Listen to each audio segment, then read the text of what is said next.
आदाब, आप देख रहे हैं तस्नीम टीवी और मैं हूं आपके साथ अब्दुल वाजिद।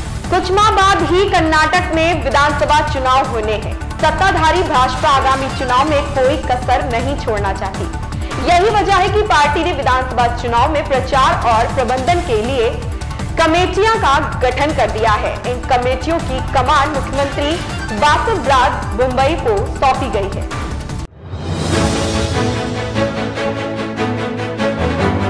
भारतीय प्रधानमंत्री नरेंद्र मोदी और ऑस्ट्रेलियाई प्रधानमंत्री एंथनी अल्बानीज के बीच हैदराबाद हाउस में लंबी बातचीत हुई। इस दौरान दोनों देशों के राष्ट्राध्यक्षों ने कई मुद्दों पर आपसी सहमति जताई। बैठक के दौरान प्रधानमंत्री ने ऑस्ट्रेलिया में हिंदू मंदिरों पर हो रहे हमलों का मुद्दा भी उठाया। मीडिया को संबोधित करते हुए पीएम मोदी ने खुद इसकी जानकारी दी। उन्होंने कहा, ऑस्ट्रेलिया में मंदिरों के ऊपर लगातार हमलों की खबरें आ रही हैं। यकीनन इसने भारत में लोगों को चिंतित किया है। इसको लेकर मैंने प्रधानमंत्री अल्बानीज से चर्चा की है।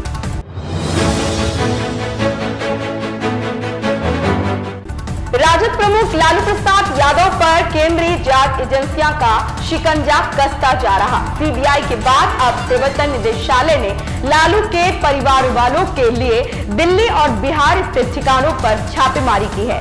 इनमें लालू की 3 बेटियों और राजद के नेताओं के परिसर शामिल है। बताया गया है कि जमीन के बदले नौकरी केस में ईडी ने यह कार्रवाई की है।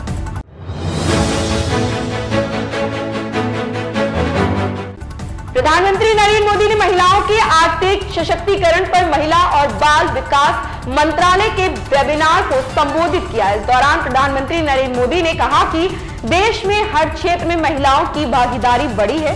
कई क्षेत्र महिलाओं की शक्ति निर्णय लेने की क्षमता का प्रदर्शन कर रहे हैं। नारी शक्ति भारत की प्रगति की गति और पैमाने को बढ़ाने में महत्वपूर्ण भूमिका निभा रही है।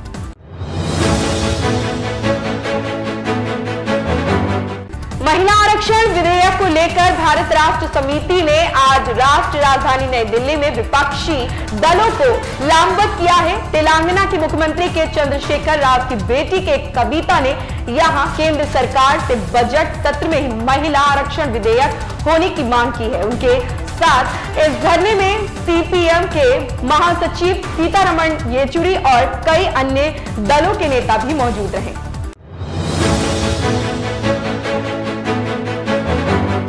राजस्थान के सीएम अशोक गहलोत ने मुख्यमंत्री अनुप्रति कोचिंग योजना के अंतर्गत लाभान्वितों की संख्या 15,000 से बढ़ाकर 30,000 करने के प्रस्ताव को मंजूरी प्रदान की। इस योजना के लिए सीएम गहलोत ने 56 से 40 करोड़ रुपए के वित्तीय प्रावधान का अनुमोदन किया है।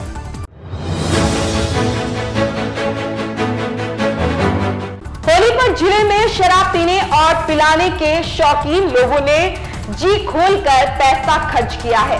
7 और 8 मार्च को जिले के लोगों ने देशी अंग्रेजी शराब के साथ ही बियर पर लगभग 3.5 करोड़ रुपए खर्च कर डाले। आबकारी विभाग के अनुसार पिछले वर्ष की तुलना में इस बार राजस्व में लगभग 50 लाख रुपए की बढ़ोतरी हुई है।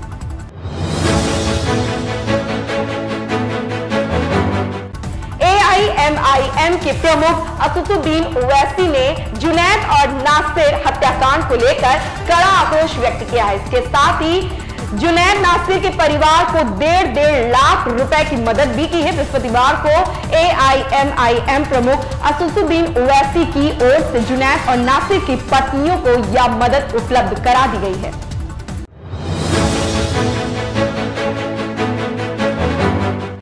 राजस्थान में इस बार मार्च के शुरुआती दिनों में तेज गर्मी की मौसम विभाग की चेतावनी गलत साबित हुई है। दरअसल फरवरी के आखिरी दिन मौसम केंद्र ने मार्च से मई का फोरकास्ट जारी किया था। इसमें मार्च के पहले सप्ताह में तापमान सामान्य से ऊपर रहने और तेज गर्मी पड़ने की आशंका जताई गई। पिछली 3-4 दिनों से प्रदेश में बारिश और ओले गिरने से तापमान कंट्रोल रहा। वहीं अब 14 मार्च से 6 जिलों में एक बार फिर से बारिश की संभावना है।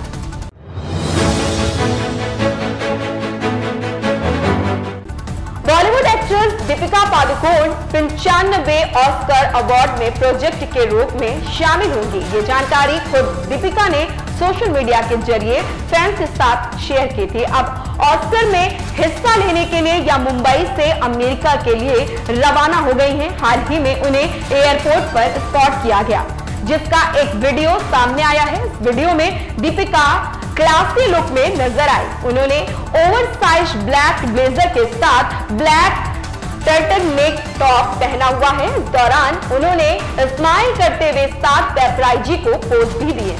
तो फिलहाल की इस खबर में बस इतना ही। मुझे दीजिए इजाजत और आप देखते रहिए तस्नीम टीवी। आपके मेजबान अब्दुल वाजिद के साथ। अल्लाह हाफिज।